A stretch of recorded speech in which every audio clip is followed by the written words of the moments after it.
Did you hear me? What do we want? When do we want it? Greta Thunberg lashed out at international leaders at climate talks in Italy on Tuesday. At the Youth for Climate event, she said much had been promised to tackle global warming, but little done in the decades after the landmark Earth Summit. There is no planet B. There is no planet blah, blah, blah, blah, blah, blah, blah. This is not about some expensive, politically correct green act of bunny hugging or blah, blah, blah. Build back better, blah, blah, blah. Green economy, blah, blah, blah. Net zero by 2050, blah, blah, blah. Net zero, blah, blah, blah. Climate neutral, blah, blah, blah. Our hopes and dreams drown in their empty words and promises.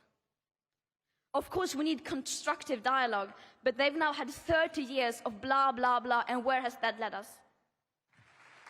Thousands of young activists converged on Milan this week, some 400 from around 190 countries. They're set to engage with policymakers in the hope of hammering out possible solutions.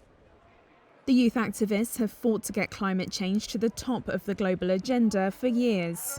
They are now being challenged to help come up with the solutions ahead of the COP26 United Nations Summit in Glasgow in November. Their proposals will be vetted by climate and energy ministers gathering for their pre-COP26 meeting, which kicks off on Thursday. Ugandan youth delegate Vanessa Nakate was comforted by Thunberg after demanding that world leaders take action. It's time for our leaders to wake up. It's time for our leaders to stop talking and start acting. It's time to count the real costs, and it's time for the polluters to pay.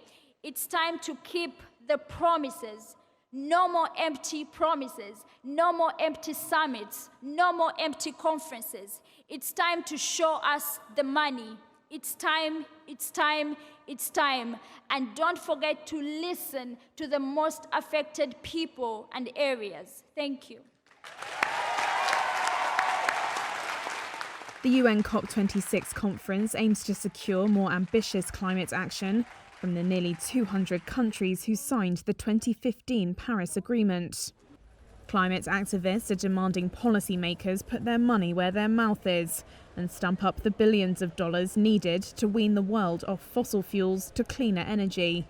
Fears that climate change is worsening grew after a UN report in August warned the situation was dangerously close to spiralling out of control. It added that the world would certainly face further disruptions for generations to come, during a year that has seen record-breaking heat waves, floods and fires.